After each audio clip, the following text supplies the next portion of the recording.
तुमच्या आजूबाजूला घडणाऱ्या घटना पाहण्यासाठी पनवेल वार्ता वेब न्यूज चॅनलला सबस्क्राइब करा। तसेच नव्या व्हिडिओची नोटिफिकेशन मिळवण्यासाठी बेल आयकॉनवर क्लिक करा। प्रत्येक बातमीला लाईक करा, शेअर करा।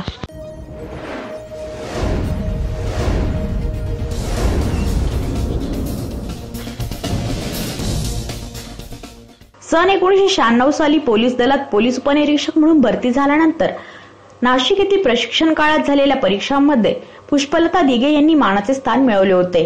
त्याच वेळेस त्यांनी पासिंग आउट परेडचे परेड कमांडर म्हणून नेतृत्व केले होते। पुणे आयुक्तालय, नवी मुंबई आयुक्तालय, पोलीस ठाणे आणि गुन्हे शाखा अशा विविध विभागांमध्ये काम करताना त्यांनी अनेक गुन्ह्यांचा कौशल्यपूर्ण तपास करून अनेक गुन्हे उघडकीस आणले आहेत। सन 2012 मध्ये एपीएमसी पोलीस ठाणे नवी मुंबई येथे कार्यरत असताना 5 वर्षाच्या मुलीवर अत्याचार करून तिला जीवे ठार मारल्याची घटना घडली होती। या गुन्ह्याचा पोक्सो कायद्याअंतर्गत तपास करून गुन्हा उघडकीस आणून आरोपीला या कायद्यान्वये पहिली फाशीची शिक्षा झाली होती। त्याकरिता त्यांनी विशेष कामगिरी केली आहे। सन 2010 मध्ये कळंबोली येथील शाळेत इयत्ता 3री मध्ये शिक्षण घेत असलेल्या मुलीवर शिक्षकाने अत्याचार केला। याबाबत सखोल तपास करून आरोपी जन्मठेपेची शिक्षा ठोठावण्यात आली।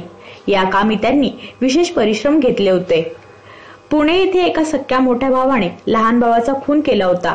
या खुनाचा कसोशीने व सखोल तपास करून आरोपीला अटक करून आरोपीला जन्मठेपेची शिक्षा ठोठावण्याकामी विशेष कामगिरी केली आहे।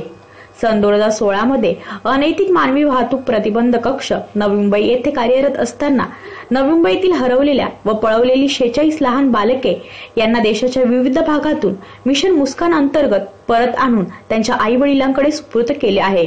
या त्यांच्या चांगल्या कामगिरीबद्दल त्यांना मुख्यमंत्री महाराष्ट्र राज्य मुंबई यांच्या हस्ते व अपर पोलीस महासंचालक गुन्हे अन्वेषण विभाग पुणे यांनी त्यांच्या टीमचे कौतुक करून त्यांना प्रशस्ती पत्र देऊन गौरवण्यात आले होते। त्याबद्दल त्यांनी दिल्ली येथे राष्ट्रपती भवनात झालेल्या कार्यक्रमात ऑपरेशन मुस्कान अंतर्गत नवी मुंबई पोलिसांचा गौरव करण्यात आला होता। सौ पुष्पलता दिघे या सध्या राज्य गुप्तवार्ता विभाग नवी मुंबई केंद्र येथे सहाय्यक आयुक्त या पदावर कार्यरत असून राजकीय, सामाजिक, जातीय विषयाबाबत आगाऊ गुप्तवार्ता गोळा करून ती शासनाकडे वेळेत सादर करण्याची जबाबदारी देण्यात आली आहे। एकूण झालेल्या सर्व्हिसमध्ये त्यांना विविध चांगल्या कामाबद्दल 124 बक्षिसे देऊन गौरवण्यात आले आहे। त्यांनी केलेल्या वरील कामगिरीची दखल घेऊन त्यांना महाराष्ट्राचे पोलीस महासंचालक यांचेकडून येत्या 1 मे 2019 रोजी गौरवण्यात येणार आहे। त्यांच्या या कामगिरीचे सर्वत्र कौतुक होत आहे। ब्युरो रिपोर्ट, पनवेल वार्ता। आपल्या परिसरातील बातम्या आमच्यापर्यंत पोहोचवण्यासाठी स्क्रीनवर दिलेल्या क्रमांकावर संपर्क साधू शकता।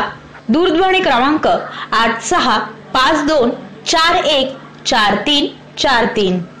तुमच्या आजूबाजूला घडणाऱ्या घटना पाहण्यासाठी पनवेल वार्ता वेब न्यूज चॅनलला सबस्क्राइब करा। तसेच नव्या व्हिडिओची नोटिफिकेशन मिळवण्यासाठी बेल आयकॉनवर क्लिक करा। प्रत्येक बातमीला लाईक करा, शेअर करा।